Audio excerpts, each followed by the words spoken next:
Ladies and gentlemen, welcome back to the TrueLife podcast. It is Friday. Aloha Friday, everybody. I hope everyone's having a beautiful day. I hope that the world is treating you in a way that you deserve, and the sun is shining, the birds are singing, and the wind is at your back. I got an incredible show for you today with an incredible guest, the one and only Ahva Lenay, the guiding light of Colorado's healing journey. And I hope everyone out there is going to embark with us on this transformative adventure as we explore the world of ceremonial medicine, bioenergetics, did I say that right? And the power of ecstatic healing. Get ready to embark on a profound and soul-nourishing experience with Ahva, a certified bioenergetic practitioner, a certified massage therapist, and the radiant owner of Rhythm Sanctuary. Welcome to a world of well-being, connection, and spiritual growth, everybody. Aloha, Ahva. How are you? I'm happy. I'm good. I'm excited. I'm nervous. It's a new moment that we've never had before. So I'm good. Yeah, I know that you are. You're not only good, but inspirational. And for those people listening, we were having a brief conversation where I had mentioned to her in a coy way, be here now. And she had said, George, I was with Ram Dass a few times. And so I thought we'd just begin the podcast with maybe you can share some of those stories. I don't know that story. And I would love for myself, my audience to hear it. So please, if you're willing to share. Well, that book found its way to me by someone that I just loved and treasured that was a few years older than me at the time. So someone I looked up to, and I just thought that was like the coolest thing to hold in my hand ever. The style was unique even for its time and was so simple. I'm like, be here now. Huh. And I'd already begun on my explorations in the psychedelic realms. So that was something I could relate to on a lot of different levels. Like, no matter where you go, here you are. So I don't know if anyone else had that journey. And so, I just started reading that book. And then I lived in Bellingham. I was a new mom. I was 23 years old, and he was coming to Bellingham to a local bookstore to talk about that book. And he was just coming home from India, where he had reached his great enlightenment with some of his cohorts, as I like to say. And he was talking about the journey in India, and he was talking about the journey from India to Bellingham, and he had stopped off in Hawaii, and it was the first time. So if I was 23, okay, we're talking 40 years ago. That's a long time ago. I had my little baby with me, wide-eyed and just so excited to be in his presence. And he talked about, his experiences in India, which were just so beautiful and so meaningful and relevant to me at the time. And everyone was just like in awe. And he talked about swimming with the dolphins. And I'd never heard of such a thing. And it was his first time, and he'd never heard of such a thing. And he started talking about the psychic connection, how the dolphin could read his mind. It would start to dive down a little ways. And he was like, woohoo. Well, first, the dolphin taught him how to grab the fin so that he could ride with the dolphin. I'm sure that's not acceptable now. I did swim with the dolphins about 6 years ago in the wild, and I thought very much of Ram Dass. So he shared those stories, and he shared other stories, and I could go on about that. But the takeaway was, oh my God, this man, he had no notes. He had nothing to go by, just his heart and his spirit. And you could feel that. And I just thought, oh my God, how he remembers all these things to detail. And it's because he was like reliving them as he shared the story. And I was just so wowed by his presence and his articulate nature and his ability to connect with his audience where they were at. So that was the first meeting. Then the second meeting, I was 44 and I had just gone through a divorce, and it was here in Denver. I live in Denver, and it was at the Mile High Church. And I'd heard he'd had the stroke. So he had just written, I believe, Fierce Love, it was. And he was coming back, and I'm like, oh my God. And I was in such a huge life transition. and that Ram Dass was coming again, I wouldn't miss it. Now here's this crazy teaching.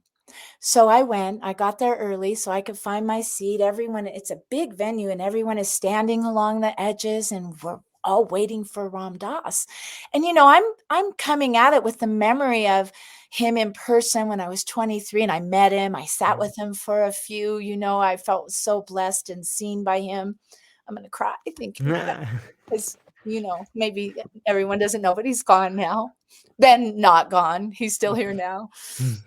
And on this occasion was very different. They wheeled him out in a wheelchair. And I'll tell you, the room was so quiet, George, you really could hear a pin drop. And there were children, young children in the room. There was just a real intergenerational showing of people and support.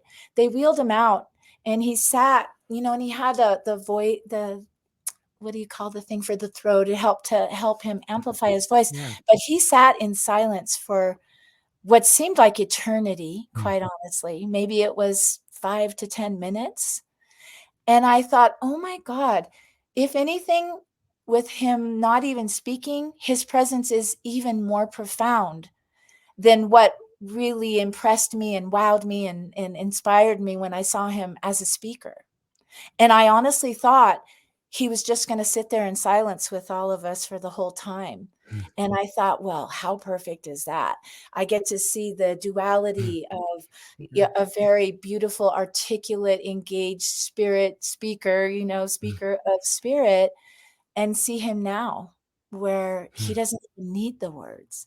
And that was the big lesson and takeaway. And he did speak and he talked about his book. He talked about fierce love and all of those things. But for me, the big aha was in those moments of silence. So, and it just came at two like completely treasured times in my life when it steered me into my next evolution. So that's my Ram Dass story. And I have friends who lived with him in Hawaii and took care of him. So I have some other like sweet stories and inklings of what life was there like living with him. And it was just equally as beautiful and meaningful as what I had. It sounds wonderful. And it's, first off, thanks for sharing. I think those are great ways for people to, no matter where you are in your life, if you're 15, 20, or 40, or 60, or we've all gone through these cycles of change. And I think the way you describe meeting Ram Dass in those particular parts of your life speak volumes of rites of passage and ceremonies and these things that happen to us. And, I think that leads us into kind of, it's a great segue into like, what are you doing now? Like, maybe you can give us a little bit of background. Like, that's a great background story, but maybe give us a little bit of background in what you're doing now and what led you to it, like a little buildup. Yeah. Well, I was one of those rebels, coming of age in the early 70s who didn't want to conform to anything. I didn't want money. I wanted to barter for everything. I wanted to live off the grid. All of those things. I wanted to focus on spirit and all that was coming through was all the things that were wrong with the world. Gosh, George, you're just making me cry here. I love it. And so at 23, I had my first baby and I was a single mom and I wanted to get out of the city and I had a midwife and that was pretty unheard of in those days, 1981, actually, now we're talking. And so I moved off grid and I joined an intentional community and, I was very idealistic and we were learning from some of our Native American elders about peyote medicine and sweat lodges. The peyote church was alive and well in the Okanagan Highlands where I lived. I built a yurt. I lived in it for 3 years. My second child was born in the yurt right there. And I wanted to live close to the land. For me, it was really about getting in tune with nature somehow was going to save my soul, and who I communed with. So I think that the rites of passage I experienced then that were so organic, like I don't know that I even really had a term such as rites of passage. Sure. But certainly as my children were born and started to mature, I wanted to provide these meaningful experiences where they would take notice of the big life changes, where they would take notice of the passages that were happening in the world around them. So I would say it was really my children and my own still kind of idealistic childhood innocence that I had preserved that led me into rites of passage. I think another key component was I grew up dancing lessons. I had a single mom, so she kept me busy. I had baton lessons and acrobats and jazz and ballet and tumbling, all the things. And I loved it. I loved all of that. But then when I got older, I wasn't interested in like being a show person and a performer. So I dropped it all. And then when I moved into that community, what came through was African dance and drum. And here was traditional teachers from Africa coming through our community, sharing the talking drum, sharing the dances of ceremony, of harvest, of birth, of rites of passage. And so I think that those items combined, living in nature, following the seasons, and having to live with the land. We didn't have power or electricity. We had solar power where we're just kind of moving into that. So we had to learn how to, I had a Pelton wheel for my power when I also lived. I mean, you're going to have to like center me here because you're getting me going on all the It's perfect.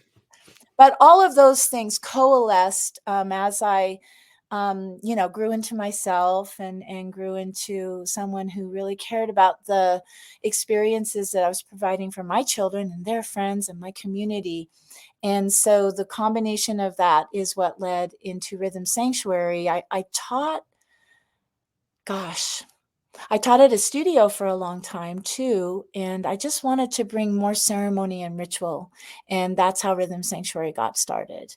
And it's following somewhat of like the traditional kind of dance passage through the African drum and dance, and I studied with an elder very well known here in this area, Mama Tish, Letitia Williams, who gave me permission to teach these sacred dances and songs. I've studied with incredible drummers and from Ghana and all along West Coast in Africa, and have been blessed to keep the stories alive, to keep the rites of passage alive. And so all rites of passage have great meaning. My eldest granddaughter is turned 13 on February 2nd. And through the community that I host, the Ecstatic Dance, a whole bunch of women got together and created ceremony and dance performance. And we did a rite of passage for her turning 13, where there were over probably close to 400 people in witness at our dance on a Thursday night. And no less than, I'm going to say 16 women, all bringing some element of a gift to steward this beautiful young woman, my granddaughter, into her 13th year as a rite of passage, and really was beautiful. So Wow. I hope that gives a little insight. Yeah. But I think it's beautiful. Thank you. Yeah, it is. It's beautiful and meaningful, and I think that we've really lost a lot of that. There's a resurgence, so I feel really hopeful, and there is a lot coming back around with rites that we have. Beautiful brothers in the community who are doing rites of passage for young men, and I have showed up at some of those processes because they're more than a day on some accounts, where they're doing a vision quest, and I get to be the elder woman that they meet with to talk about correct and right relations and things of that nature. And yeah, it all factors in, and I feel honored that I get to be a part of that in our community. It's fascinating. What goes on when a girl turns 13? We'll start with the ceremony with your granddaughter, if you don't mind talking about it, or rites of passage for a girl becoming a woman. It seems to me that, there's echoes of it where I grew up, like a quinceañera, or for a boy, there's a bar mitzvah. But for most people, there's maybe a car when you get 16, if you're lucky, or you go and get wasted when you're 21. But what does it look like? It seems like there's so much knowledge it should be transferred about a young woman understanding that she is the only person who can bring life into this world. It seems like we're missing this sort of transfer of knowledge from person to person and from elder to the person becoming a woman. Is that the kind of things that may get passed down in a ceremony for a young woman, for a young girl becoming a woman? Or maybe you could talk about that.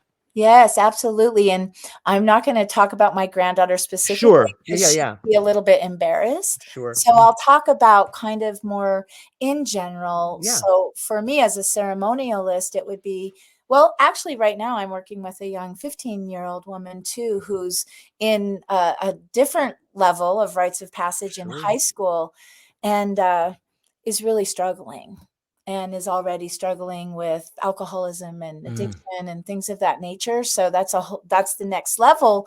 But I feel like if we steward our children and we foster them into a culture that supports them, where they know where to turn, where they know who their elders are, what's safe, that we could prevent a lot of what's happening in high school right now. And it really is, it's sad to see.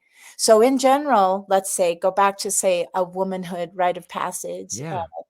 It would start, honestly, I would like to work with clients at the start of the menses for a young woman, Yeah. if not even sooner. But when Yeah. the onset of the menses come is a perfect segue to understand what you're just describing, to understand that every human life is born through the body of a woman. Like, Yeah. that's powerful. And it's like, oh, it's not just this messy blood right and all this inconvenience. And I just wanted to play soccer or go swimming. It's like, let's bring the meaning and depth into this and let's share our personal stories. So it would be meeting with the parents to find out, what's the culture of their family, what are their values, what do they want to, for sure bring into the knowledge and the wisdom, steering this young woman forward. Who would they want to be there if, in a ceremony? Are there 3 generations available? Maybe even 4. Yeah. We're gonna bring their grandmother in and have that there for them. And likewise, would there be a point where they would sit and talk to a grandfather, maybe not, maybe a trusted elder in the community, and because there's a time also to bridge the gender gap as well, where they have the opportunity to ask maybe hard to ask questions of somebody, from the opposite gender, which is the role I serve, with the young men. So we would sit and then we would create a circle, that would ultimately end in a celebration. So we would sit in a circle, we would share stories, maybe funny ones, maybe serious ones, maybe magical ones, all the aspects depending on who's there in the circle. Maybe some of their friends would be there that they wanted to have present. And there would be, for me, I do meaningful things because I like having, I'm very tactile. I'm a very somatic centered person. So I like to borrow from our native elder traditions, where we create a necklace or a bracelet or maybe a sun catcher. So I would invite all the young women and those attending, the grandmothers, to bring a bead.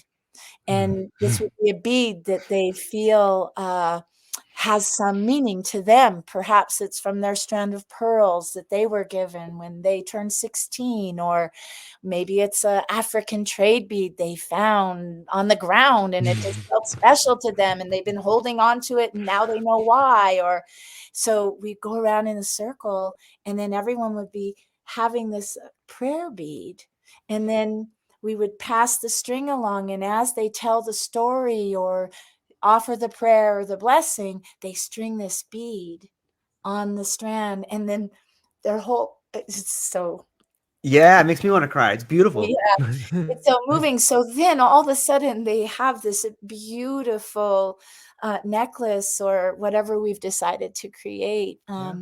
that has this community and the stories reflected in there.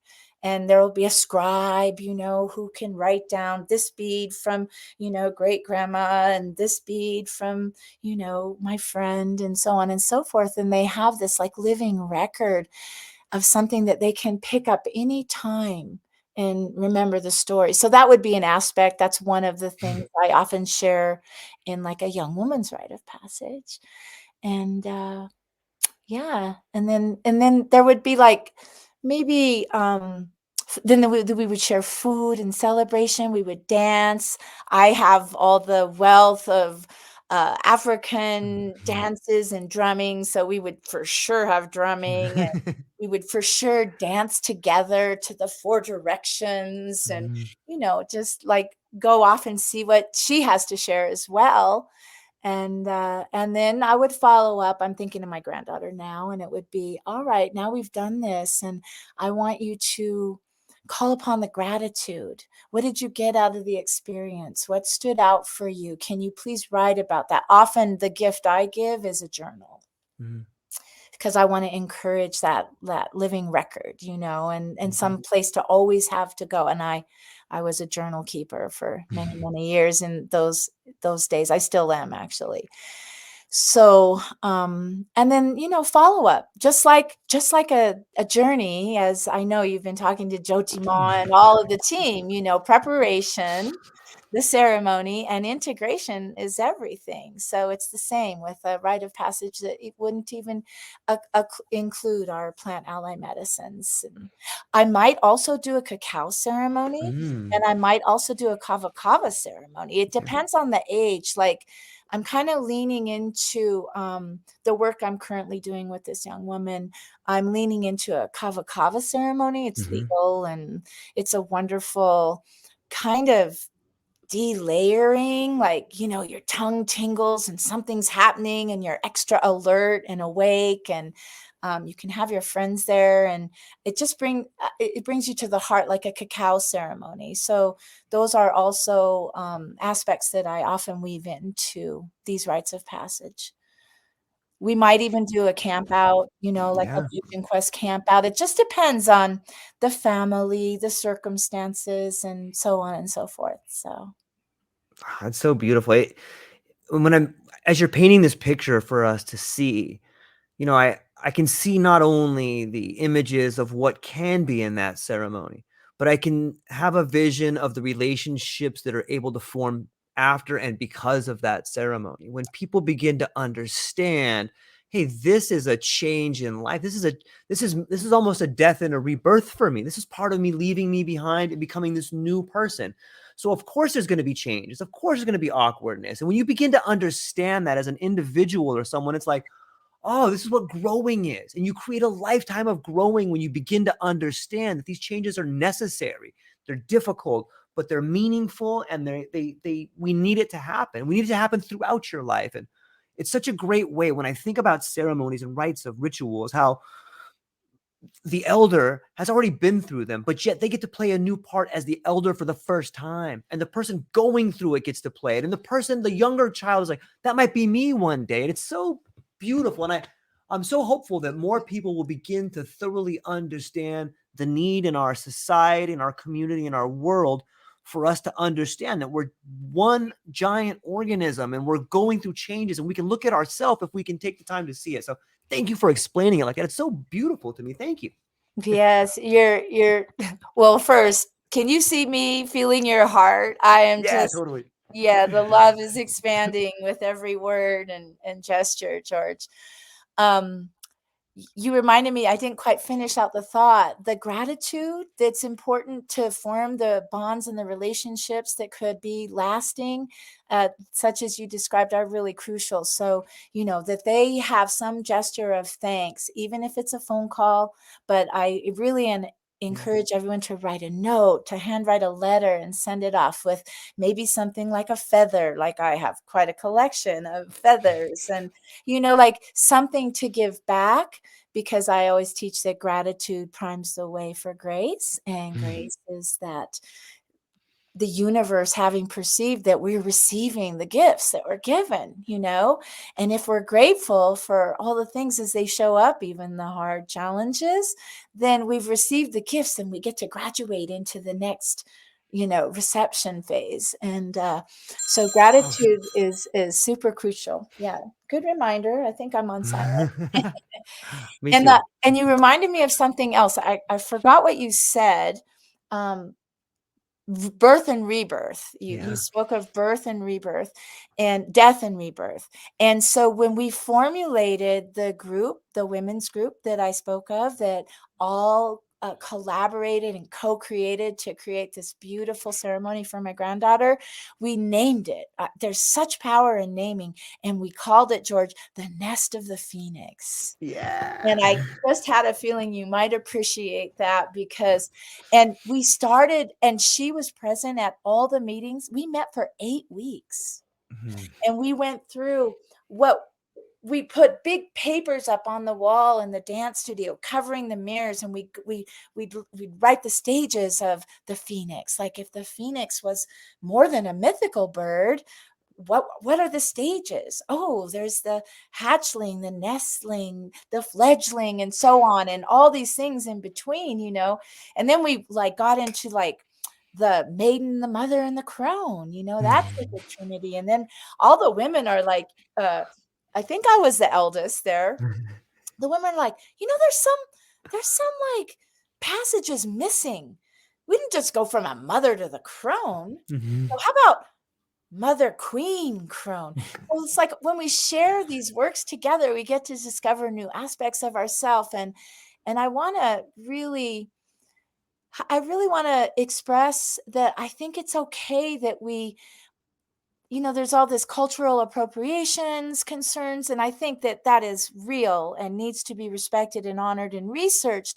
But I think there's also a point where in our culture, you know, in mainstream American, it's important to have the experiences that we have, like for me with African drum and Yeah. dance, and then studying with a teacher, and then getting permission to use these aspects to teach, or to, my thing was wanting to teach something called, oh gosh, my brain just went whoop. Mhm. I'll tell you in a minute Yeah. when that part lands again. Mhm. But you know that it's okay to weave with good intention, Mhm. and not looking for self credit or taking credit, that we get to weave these different aspects of the journey. So we had women who were, you know, Buddhists, and we had an African, you know, African American woman who was very much a traditionalist, and we got to weave all these to create our new rites of passage, to create a new ceremony that was meaningful. And so I think that that's important too, is that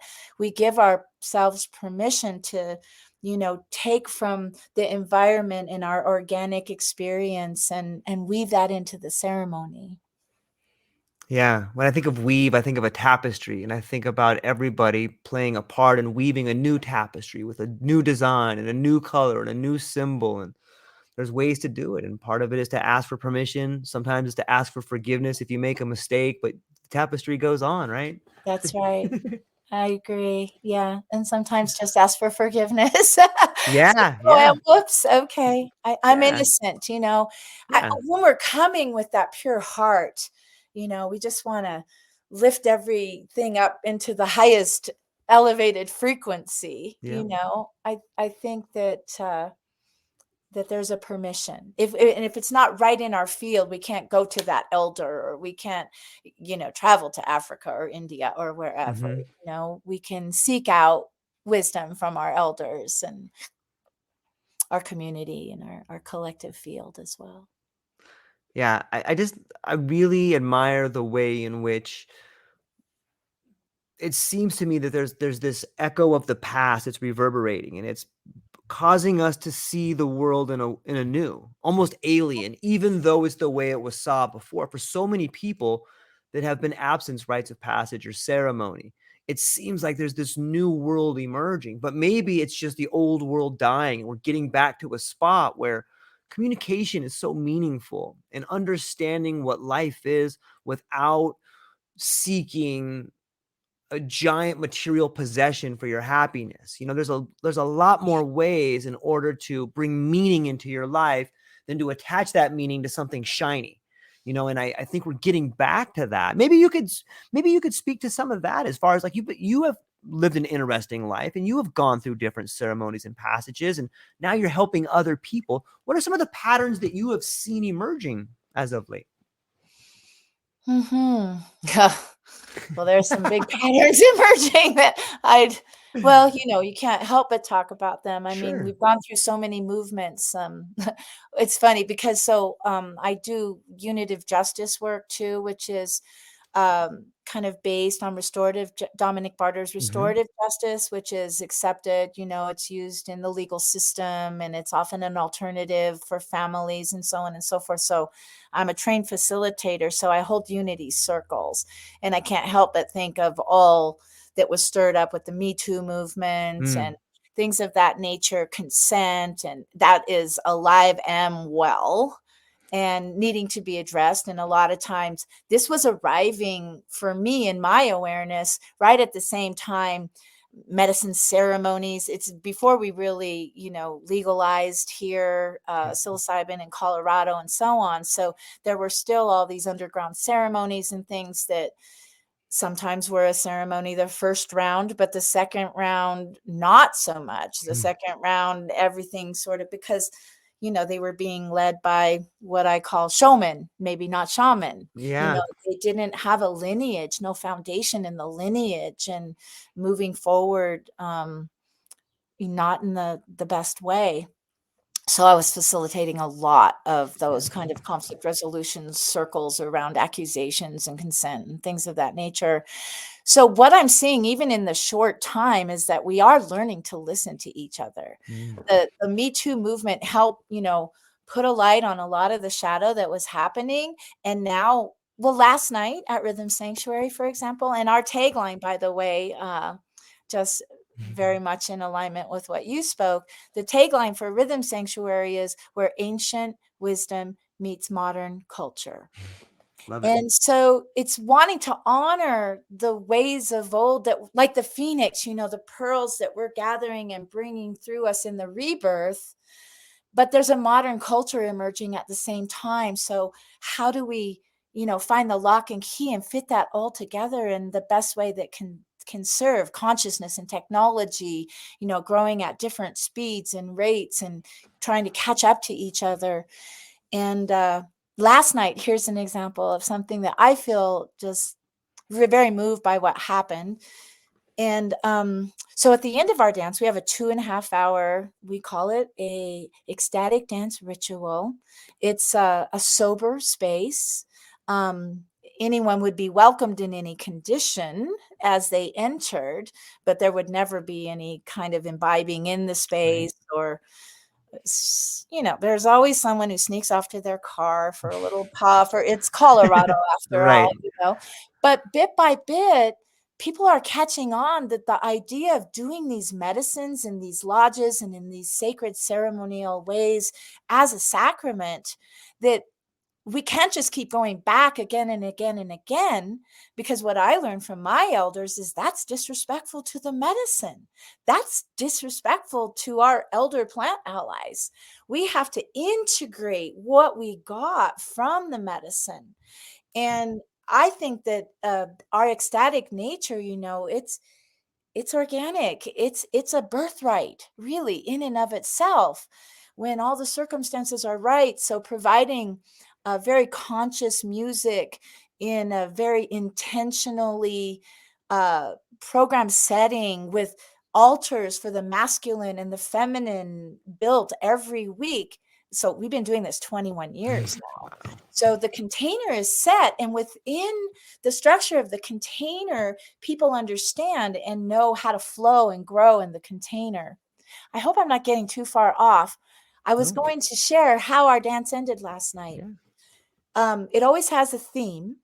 We respect everyone who participates, but we don't put the DJ or the musicians up on a pedestal and worship them, like a concert.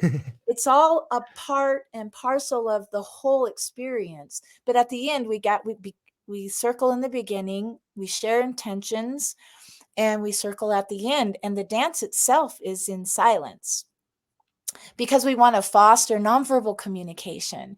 We want to Mm. go to the depths of something that might be available in the old way of a trance dance, where we're communing with spirit and we're bringing something through. But from all of us in our sober, clear mind and heart space with the intentions that we set. So at the end of the dance last night, we had our circle. People shared. There were tears, there were laughter, there was laughter. And we always close out with a song.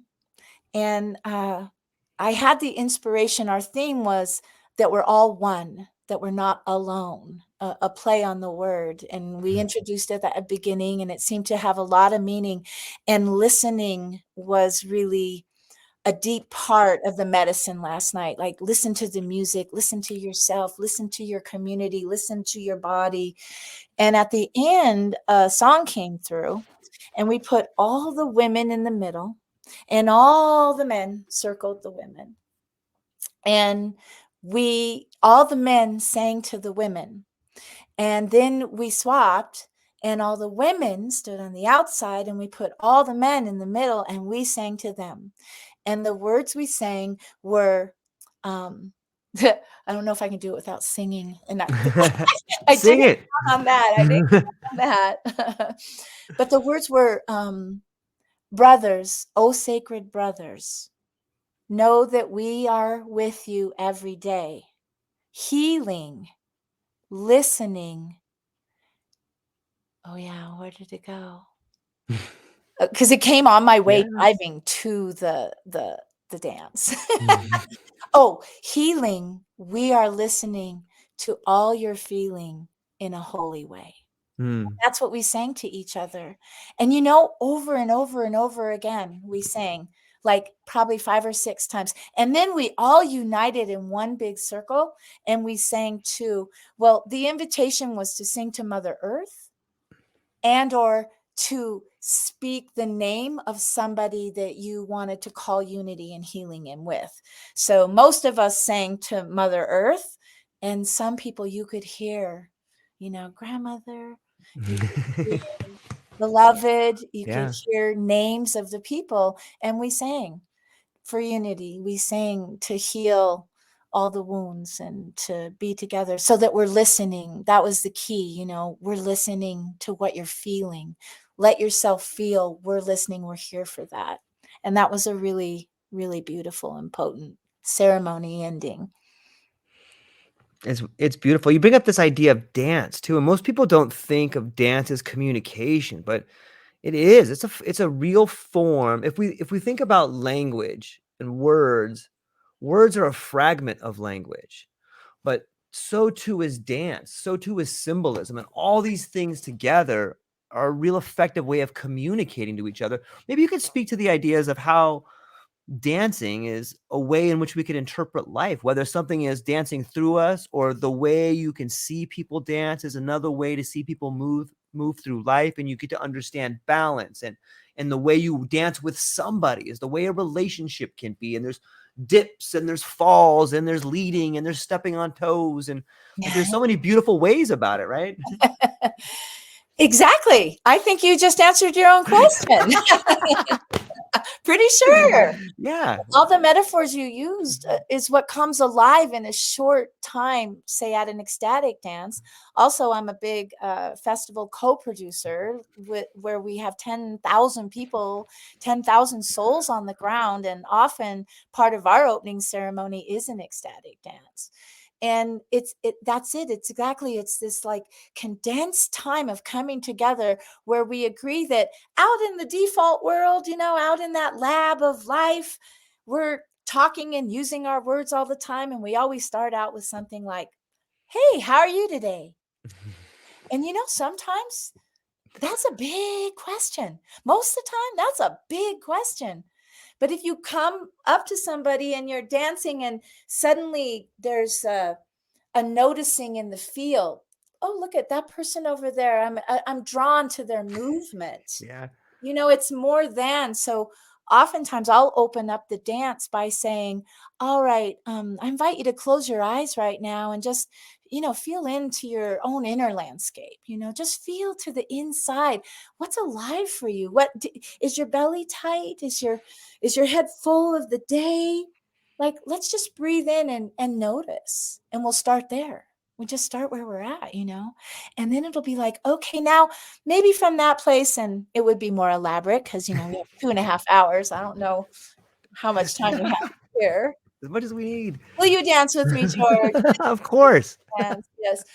And then I would say maybe something like, oh, I invite you now to just open your eyes, but only into a soft gaze, let everything be fuzzy around you. Don't focus on the faces or the outfit but let's start and begin to move. Maybe you want to open your palms up so that you can begin to sense energy. Maybe we've even done some kind of like, energetic ball to just sort of start attuning ourselves and creating that frequency in our space. And then I'll say, here's what I would invite you to do, to pay more attention to the spaces between the bodies, the spaces between you and other, and notice, where are you drawn? Where are you pulled? And so often we might start a dance like that.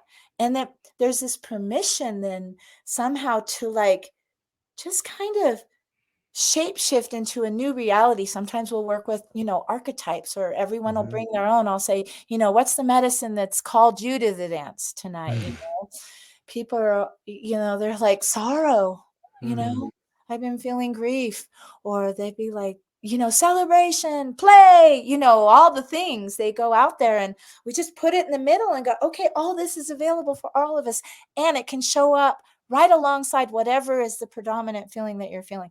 But at the end of the dance, I mean, there might be people crying sometimes, but I tell you, it's like that breakthrough tears of joy. So I've seen the power of that ecstatically sober environment make huge changes. People tell us after 21 years, George, Yeah.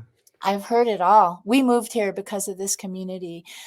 This community saved me. I was feeling lost and suicidal. I didn't have anyone to turn to, and having this dance, this is our dance church, and so, and then at the end, it's like, okay, what you felt here is a gift. You gave that gift to yourself. We gave it to each other. Can you harness it and bring it out in the world? Is there a way that you can communicate by a gaze, by a gesture, by a hand offered, by a secret offering, whatever the thing is? Like, how do we cultivate this kind of way of being with each other out in the world and amplify? It's like an acupuncture point. I feel it. And then suddenly it just starts to affect the whole system, right there in the building. The people so we dance at a place called Sons of Italy. And guess what? Our culture is affecting their culture. Like they have opened their eyes to like a greater culture than what they foster there in that building. And they're seeing us in all of we're a broad spectrum. I mean, we have, burners, we have, lawyers, doctors. I mean, some of our DJs are doctors and attorneys. It's like, it's a full spectrum, and that can be embraced.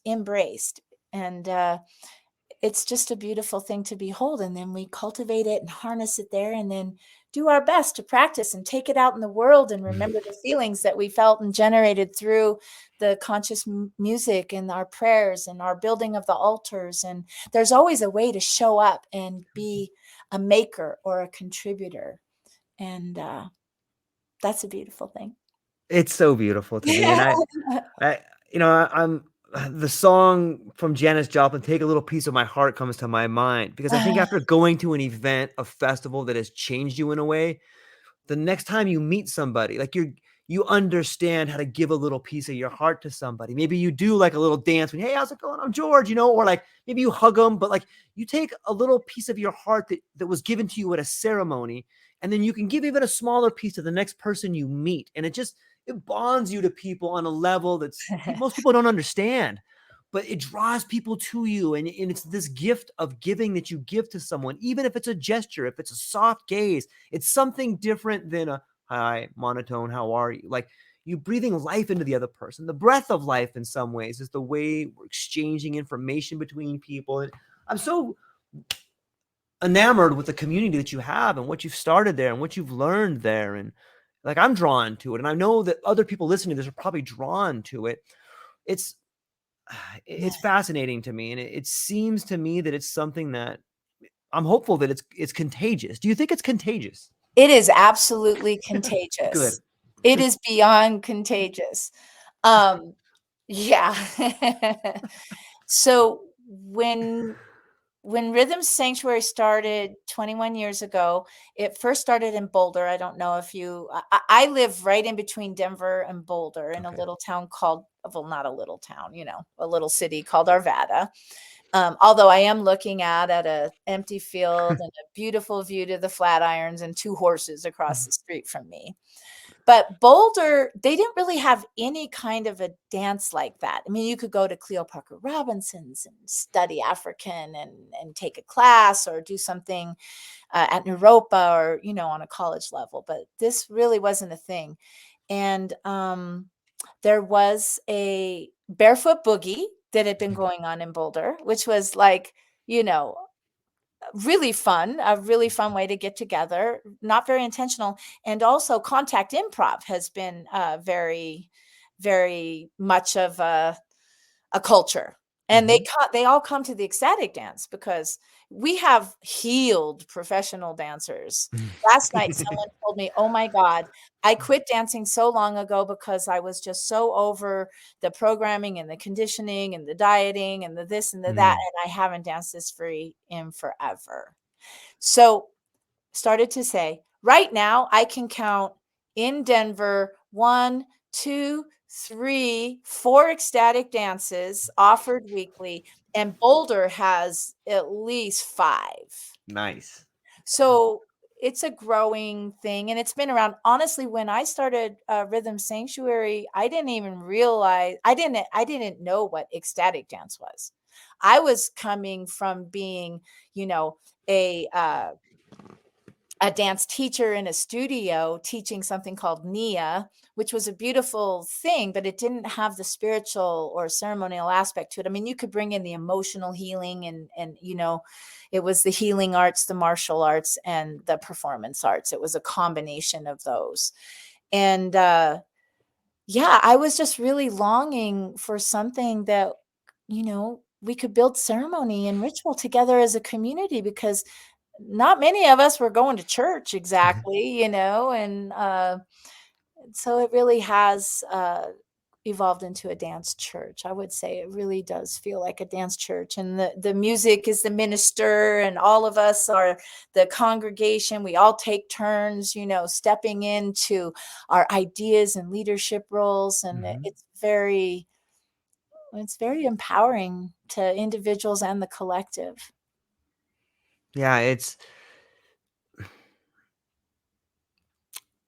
sometimes I wish we would think more about healing the community instead of focusing on the sickness of it. I think in a previous conversation with Moksha Journeys, we were talking about how healing can be contagious. And it sounds to me on some level like that's what's happening when people get together and they understand that it's the suffering that we all share. These are the times that we need each other. These are the times that bring us together. But so many of us suffer in silence, and it just causes so much heartache and distress between the family. But suffering is a call for us to come together, isn't it? Oh, I believe so.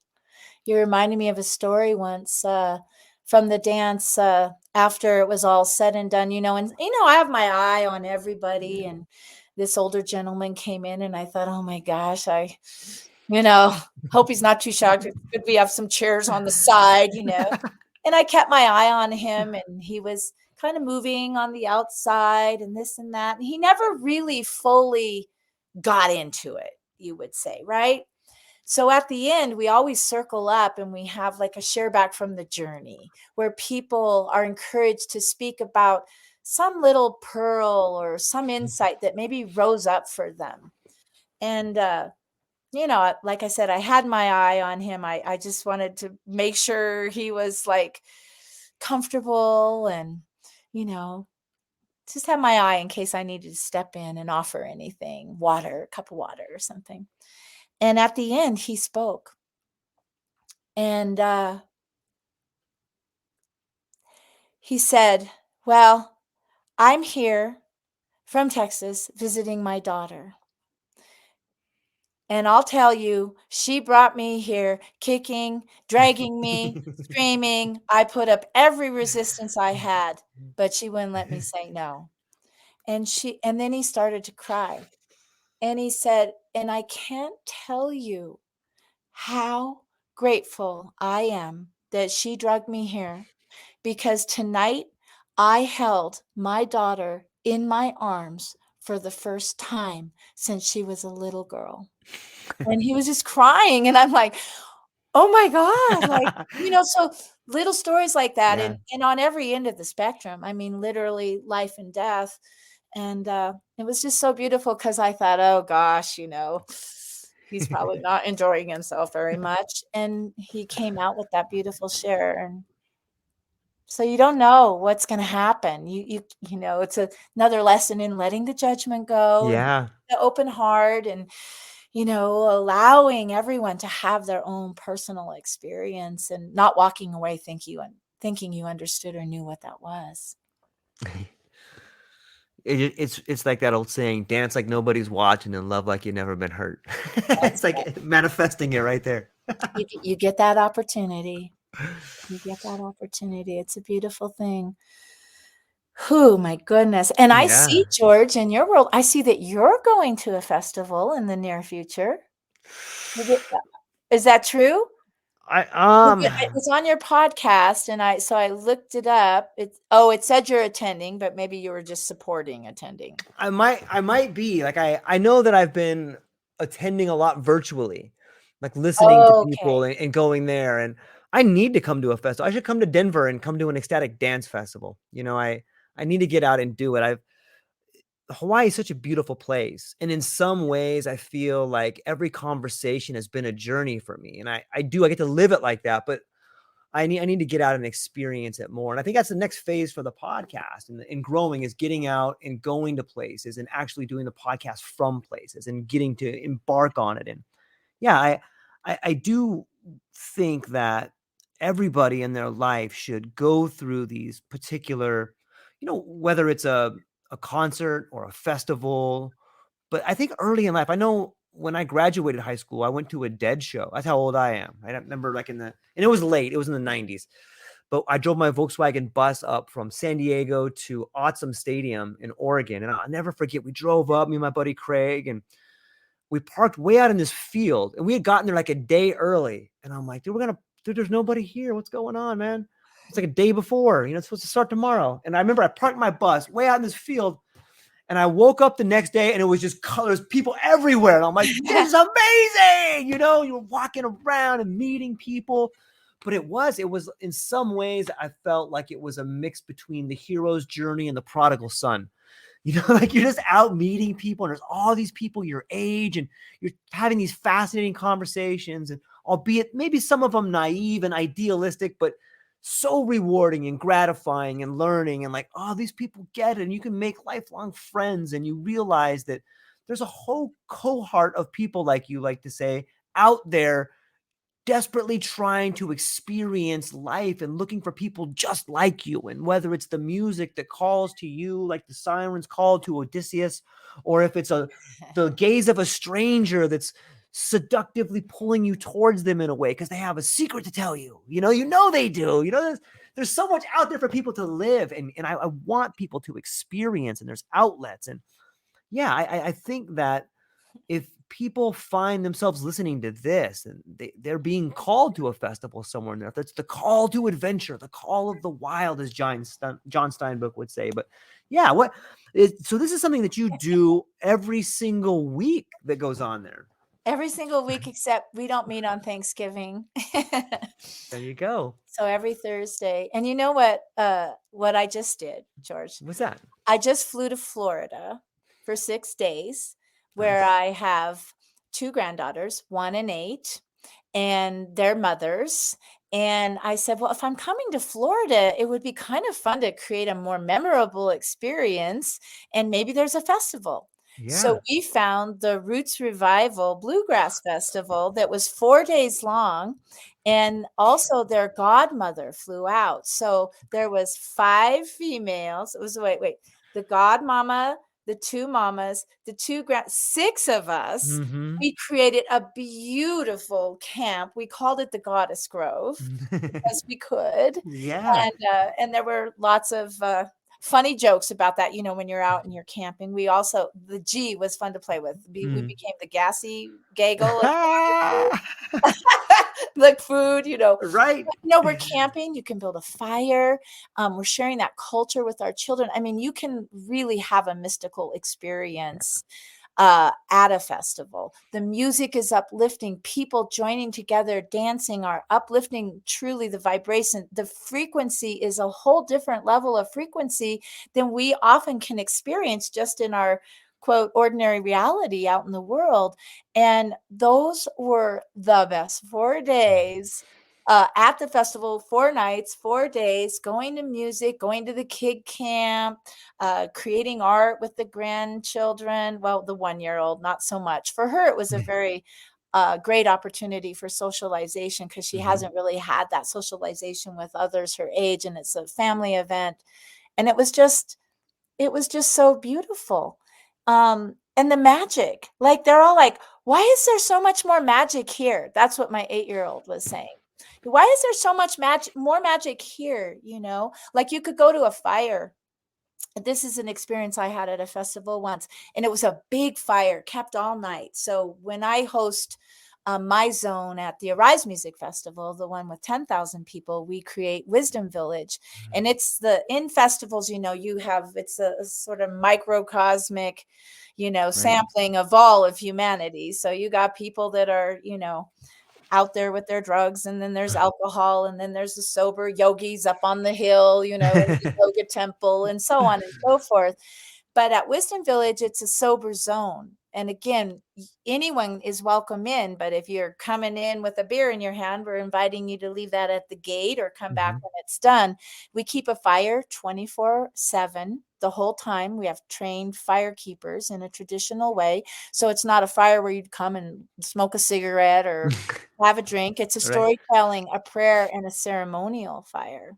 Anyway, one time the fire was so big and the circle was just layered with people, and a chant got started, and then the chant broke off into like scatting and this and that, and it went all night long.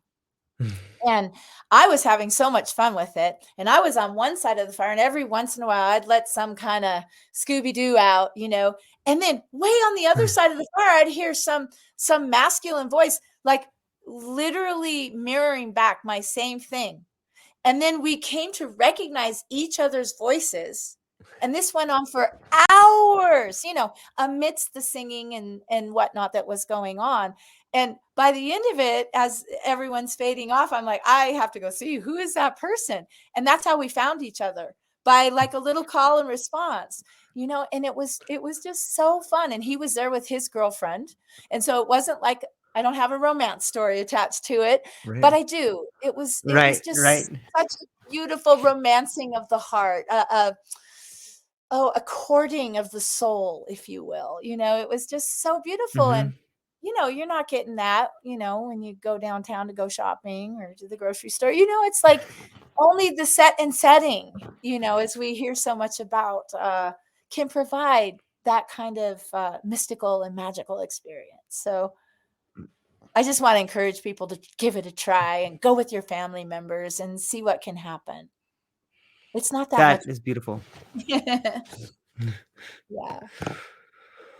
Yeah, that should be mandatory. Like, and this brings us, in some ways, that's a rite of passage, or a ceremony, like a family rite of passage. Hey, we're gonna go do this thing together, and so much of that has been farmed out to going to a movie, or going out to dinner, or the degradation of the ritual. Maybe the rituals are still and always will be with us, but we have seemed to lack the intention and the power and the beauty and the imagination behind them. Well, we actually decided to go on a little hike, all of us, to do a ceremony at the river, because there was a beautiful river through the Suwannee live oak zone is where we were. And it was really beautiful. We went around in a circle. We spoke about little events or things that we noticed that kind of made us curious in the festival. That was one aspect. My granddaughter, the 8-year-old, and I had gone out, and one of our rituals was shopping at different booths and meeting the artists. And we met this man in his booth, and he was crocheting and knitting, and he'd made all of these little resin beads and had these little tin boxes. And we got the idea while we were visiting how fun it would be to buy one, and then at the ceremony, she could give the ones she picked out to each of her godmother, her mamas, and so on and so forth. And we had a beautiful ritual. It lasted 45 minutes. And then we went down to the water, and we all put water on each other and bathed our feet in the water and hiked back. And that's a memorable experience. And I think that my granddaughter Scarlett, who's 8, oh my God, the wisdom that came out of her, and all of us sitting, giving her our full attention, we were all shocked. Like, you have that kind of emotional insight right now?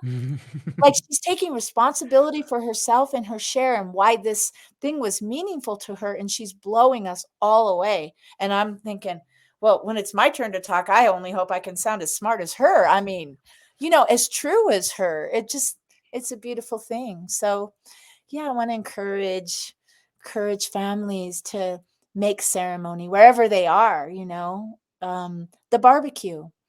Can you Mhm. have a prayer before you break bread and share the food? Can the little ones lead it? Could it be silly? Could it be, like, we just start weaving it into all the experiences, and pretty soon we're just walking our prayer with every step.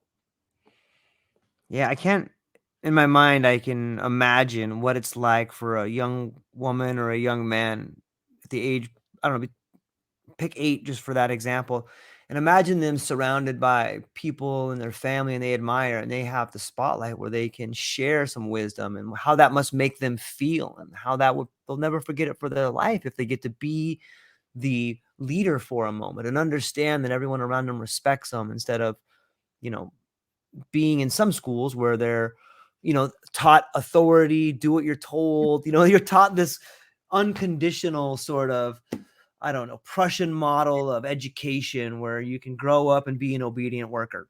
Mm. There's so much more to life than No, that. you're reminding me of more moments from the festival where we empowered, Scarlett is her name, Scarlett Grace. And, they have schedules, and there's kids workshops and this and that. And so I'm like, well, today let's just go out without a schedule. Let's follow our impulse, our intuition. Let's see where Yeah. it brings us. Scarlett was all about that. I'm like, okay, Scarlett, you're the leader. Cause literally we had the wagon with the 1-year-old and all the, Mhm. accoutrements a 1-year-old needs, and the godmama, and we're all together as a parade. People said great things to us about, what a delight it was to see 3 generations and so on and so forth. And it just all added to the magic of the moment.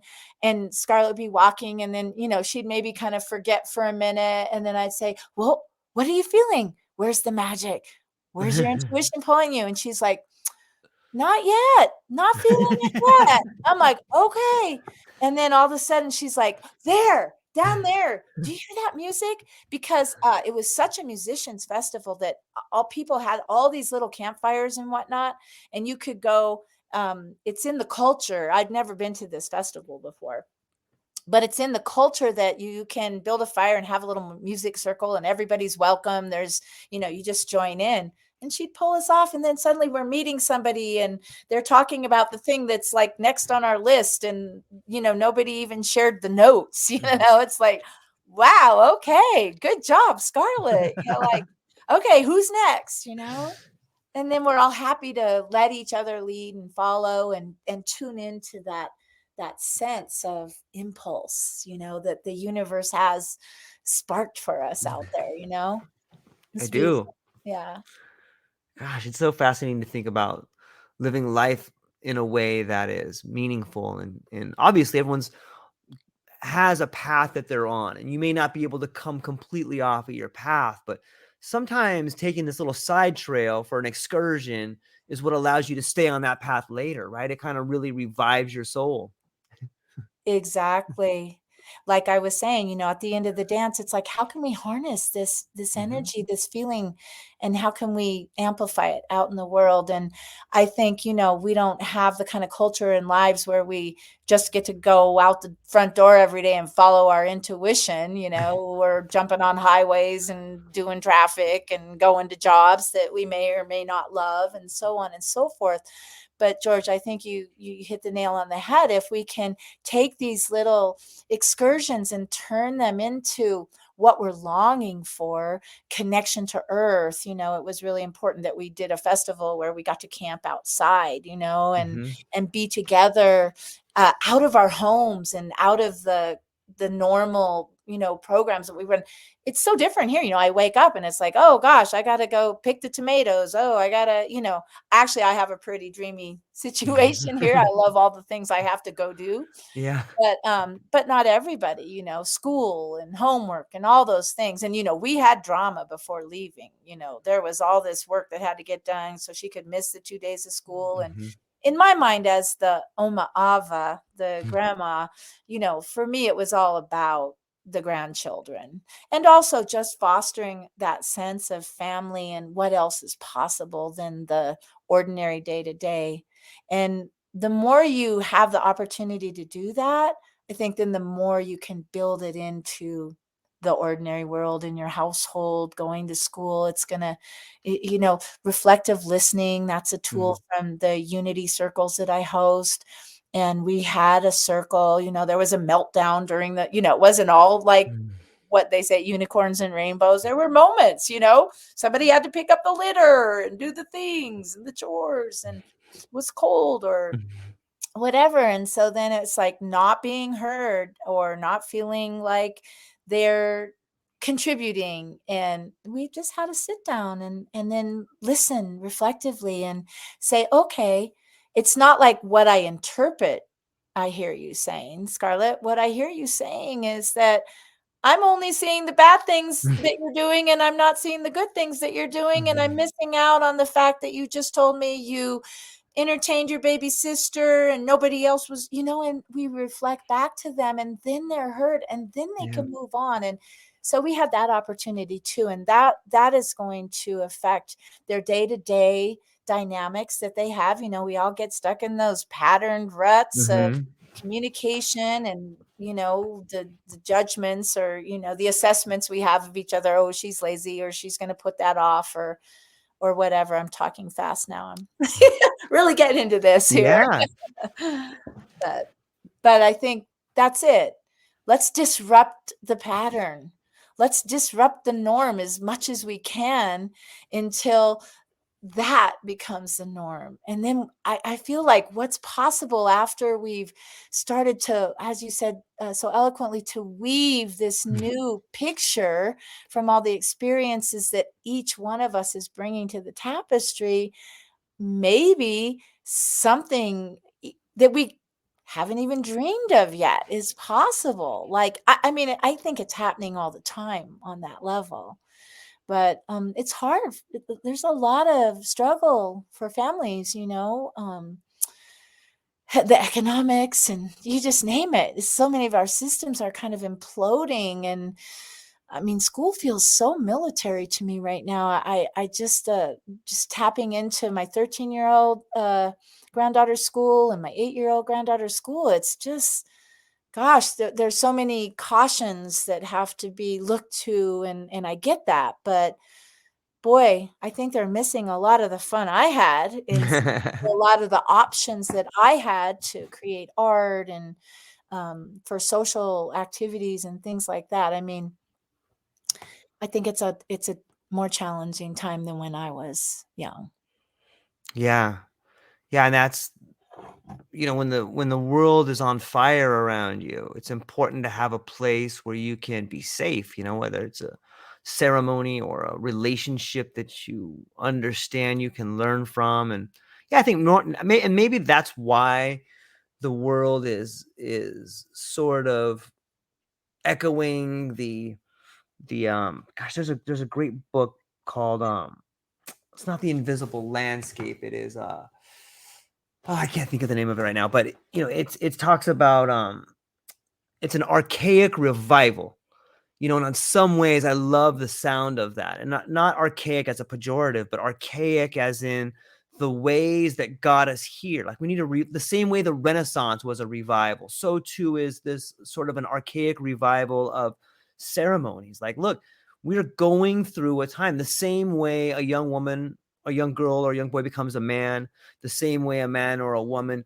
becomes a parent, and the same way a parent becomes a grandparent, so too are we moving into a new time in the planet, right? And it does look like chaos, it does look like death, but so does birth. I mean, people who have seen the miracle of birth, you don't know if is this person dying or I don't understand what's going on here. All that And you wouldn't, screaming. yeah, there's blood and there's screaming. And the truth is, like, that's why they call it a miracle, because children can die at birth all the time, and so can the mother. And I think that's where we are right now as a society. It's like, okay, this is a very important time. We're going through some big things right here. Are we all on board? And do we have the right teachers over here? And what about the people that are dying without passing on their knowledge? It seems to me like that's happening on some level too, right?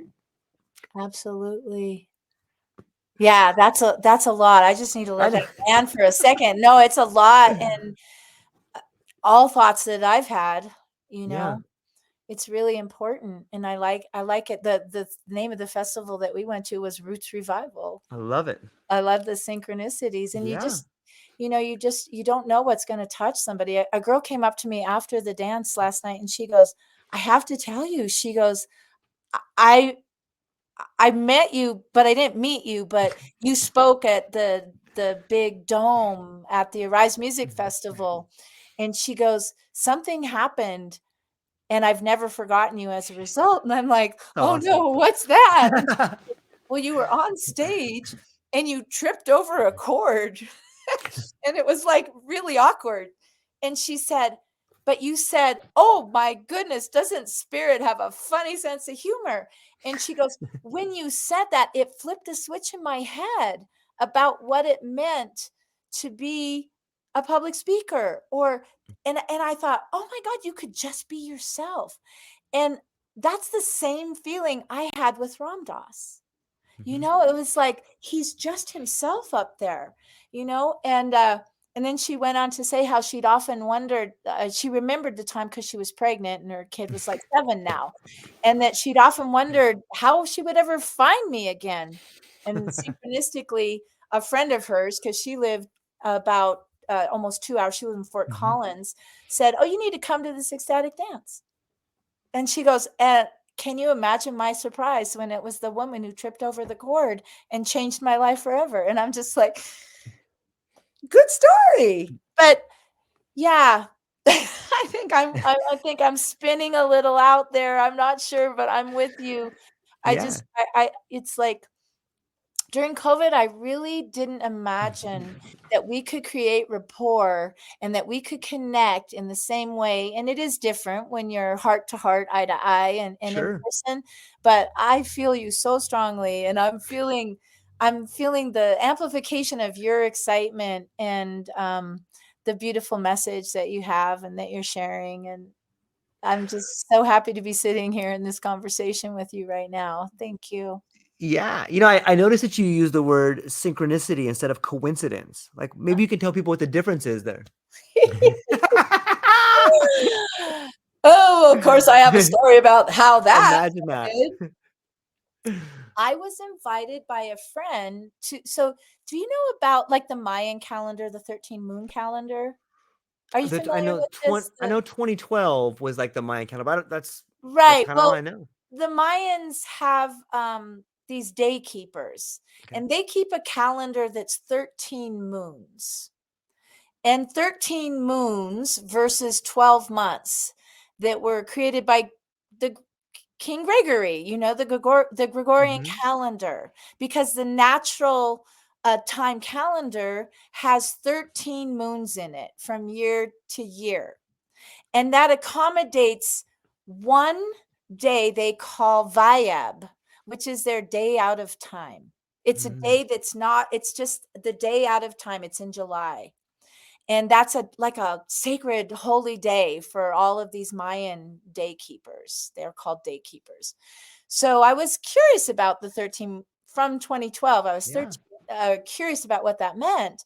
And I had a friend who was really into it, and he sponsored myself and 5 other people to go to this place called Yapomera, which is the belly button of the world, it translates to, where these Mayan day keepers were keeping the days. And it was 13 days. They had 13 lodges all set up that represented each of the moon phases of the 13 moon phases.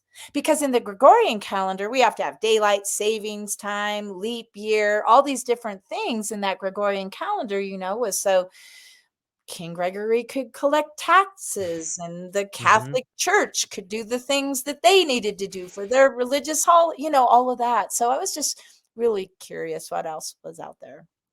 Well, so when I went, they mostly spoke Spanish, which I didn't, but thank goodness our sponsor, he did speak Spanish, so I could get a lot of things interpreted. But they talk a lot about something they call synchronic order. Okay, synchronic order, synchronicity. And that was like kind of my big takeaway from my 13 days in Yapomera, the belly button of the world, where one of the ceremonies was actually lowering yourself into a big hole that was the belly button of the world on a rope and letting the earth suck you in to her belly button. Yeah, I didn't do that, but I was a witness. 3 of my friends from the party did it.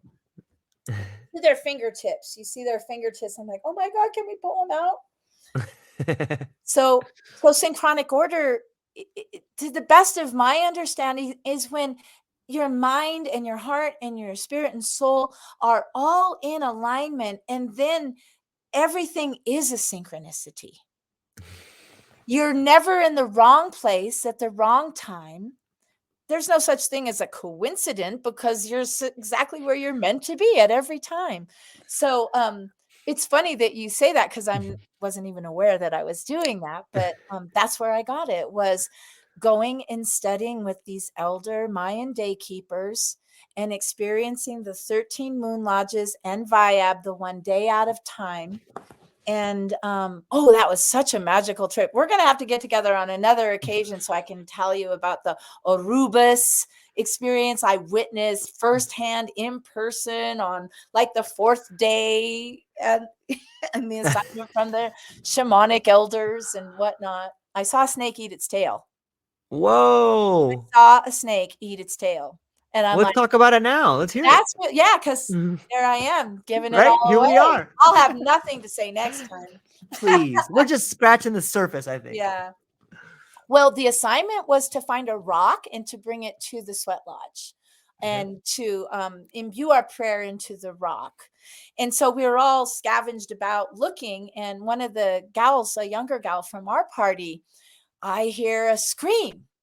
And David, our host, goes running over, and the chief, he goes running over. We're all running over to see like what it is. And she's like, a snake. And David's like, what kind of snake? I don't know. It's a snake. It went right over my feet. And so we're all there now. And she's like, it was right over there. And then we see a little rustle in the grass. And then David, who goes by the name Star Bear, which is so appropriate for him, he's like all about the stars. Which actually, okay, coming back to center and the snake and the young gal. So we're all there and we're like, David's got a stick. And then he's like, oh my God. And there it was in the infinity pattern, the tail in the mouth, the snake, supple as it comes and laying right there. And the chief went over and he picked it up with 2 hands under both of the circles and brought it back to the sweat lodge and told her, yeah, you don't need to get a rock. This'll do. Like, this will do. This is your prayer right here. And I was like, because you see that ancient symbol so frequently. And I'm like, I had no idea that was a real thing. Anyway, I don't know if I pronounced it right. I know how to spell it, but I don't know how to speak it. The Orubus, Ourubus, Oribus. I can't. Yeah. I think people get it. Like the the pronunciation is just a symbol of the symbol. So I think that saying it and showing it is Okay. right. It's Good fine. point. Good point. Yeah. Time is a weird one. I remember thinking when I was a younger man, like, why is an 8-sided stop sign called a octagon, but October is the 10th month? And why is Deca 10, but December is the 12th month? Like, I was just like, this makes zero sense. And like, you start thinking about stuff like that, and you can't help but start going, oh, it's all made up. It's all made up. No one knows. It's all made up. Like the stop sign's 8 sides. October's the 10th month. Everyone, Come look on, what's that's going not on here. right. Yeah. That's good. Yeah. And I think it's just a world, like, if you just take time, sometimes it may come to you in a heightened state of awareness, or it may come to you after a trauma, or it may just come to you one day when you're driving somewhere or waking up out of bed. But these insights are there for everyone to see. And once you start pulling on that thread, you start looking behind the curtain. And then the more you look, the more you see, and the more you're drawn to. And it's as if someone's calling you down the path. Like, hey, come here, I gotta show you something. That's You guys hear that? exactly right. That's exactly right. Well, now I'm hearing of your childhood, I'm having a little insight how you got to be who you are right now. That curiosity, it's such a gift, It is.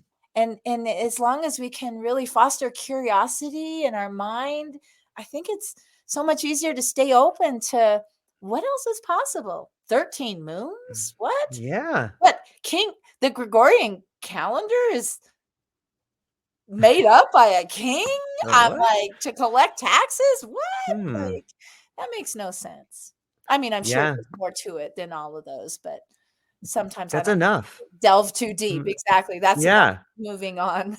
Well, it's enough to begin that investigation that can last a lifetime. And the truth is, like, we think of people like Elon Musk, or I don't know, there's all these people that we're told are genius, but the truth is genius surrounds us. We're all genius. If you just take time to have the things revealed to you in a way that you can go out there and teach people, like, everyone is a genius. If they just take time to realize it, if they just take time to sit with themselves and let the information be revealed to them, then they would have an invention, and they would have a story, and they would have a fact.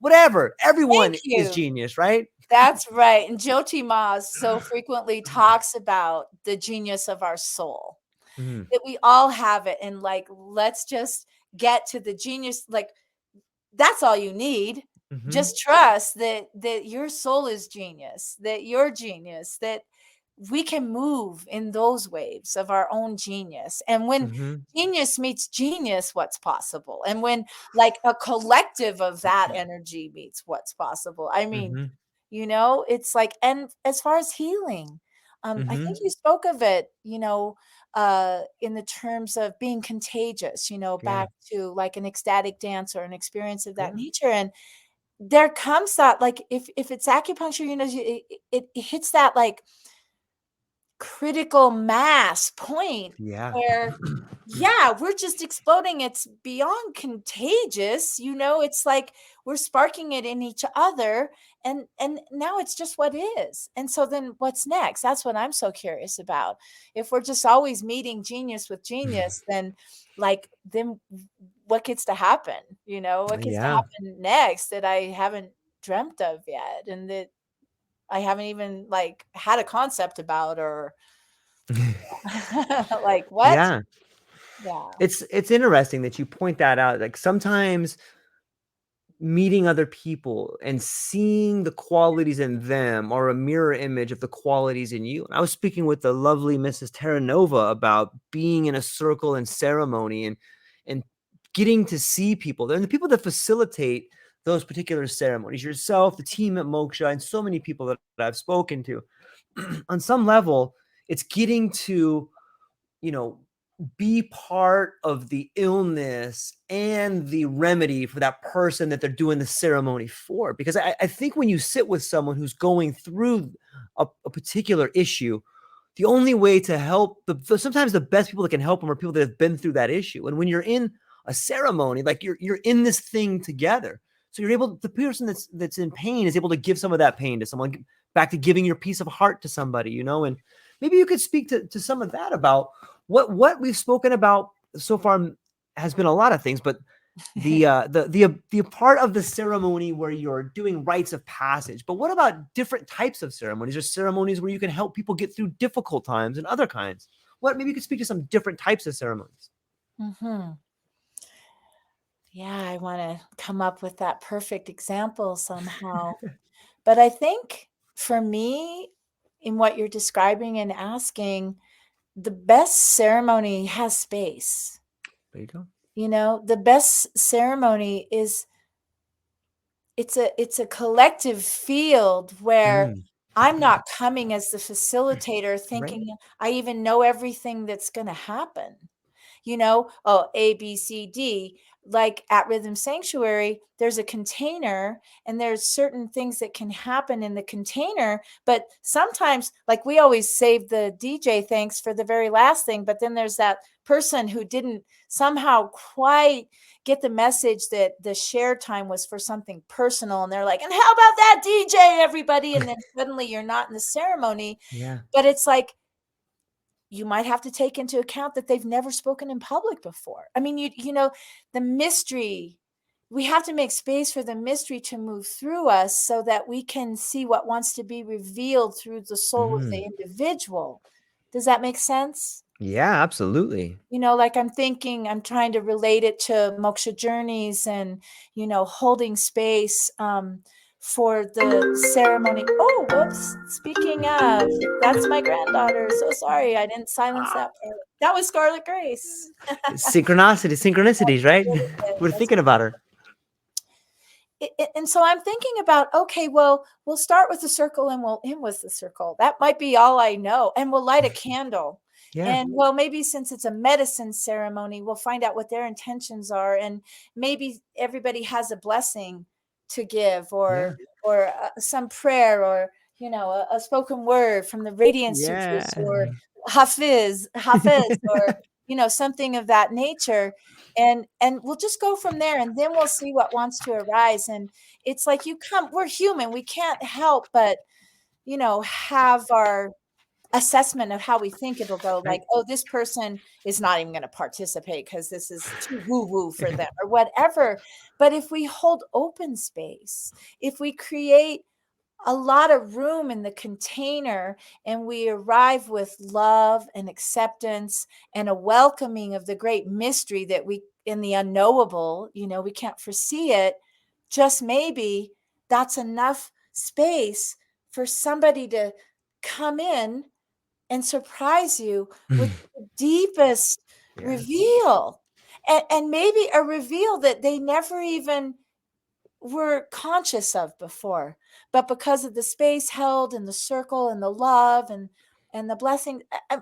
Is this answering your question a little bit? It's a Yeah. different kind of ceremony than, you know, a rite of passage for, say, a young girl in her menses or coming into womanhood, or a marriage, or a divorce is even a rite of Yeah. passage. You know, Yeah. all of those different ways, they're going to have kind of certain aspects in common that you're going to want to address.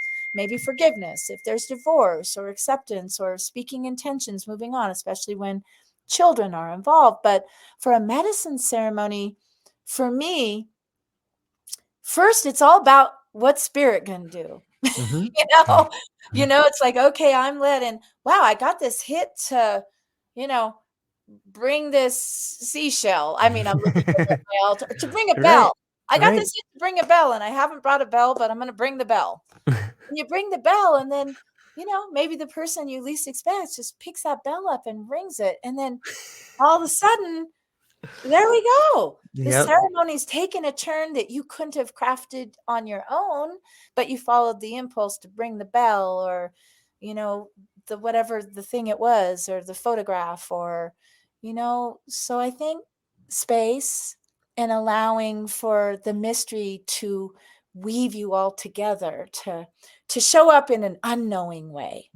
I don't know what's going to happen, but here's some elements. Let's speak to the four directions, or let's just speak to the water, the fire, the earth, you know, and the air. let's see what happens if we just acknowledge that we're all of that. The fire is lit in that woman. Oh, wow. Now that you mention air, like, whoa, I had this experience where I was, sitting on the edge of a cliff, and I just had the temptation. The wind was so strong to lean forward and see if it could hold me. And I did, and it did. I mean, I actually had an experience like that, but you just one word is all the spark mystery needs to bring you into, you know, the next level of your own journey, the next level of your own understanding of where you've been and what it means for the moment that you're in and where you might be going, and you just don't know what it's. I mean, who'd have thunk tripping over a cord Right. on a stage and then just laughing it off was going to change a woman's life. She said she speaks publicly now. Like that. She said, that's what she said. She goes, it flipped a switch. And she did that. She goes, it flipped the switch and it changed my life. And I became not the bottleneck that was so nervous and afraid to speak anymore. I always would think of you tripping over that cord, Yeah. And I'm like, okay, that worked. I mean, who knew? I wouldn't have planned it that way. Yeah. you know, Right. but you just don't know. So I think really weaving space for mystery to inform you for the beauty of unknowing. I love that. As you're speaking about it, most people who have had like a psychedelic experience have often described a feeling that is undescribable and it's ineffable in some ways. They wish they could bring it back, but they can't. But in some ways, it's this lack of language that the ceremony expresses in a way that's ineffable as well. And I think you did a good job of explaining it in that you don't know what's going to happen. If someone rings that bell, it's the same feeling you get at that heightened state of awareness, but it's another connection of language in some way. It's the acting out of spirit in some way. Like I've never thought about that before, but yeah, it speaks to that, right? Like, wow, yeah, that's the next part of it. If you're alone and you find yourself on this journey and you experience something that's ineffable, maybe that's the point in time where if you were around somebody, something would happen, and that's the space, right? It's magical to think about. There's so many directions. It blows my mind. Yay! Yeah, and setting an intention is not to be underestimated, Right. especially in those kinds of Right. scenarios, because you're laying the foundation for the mystery to operate. Yeah.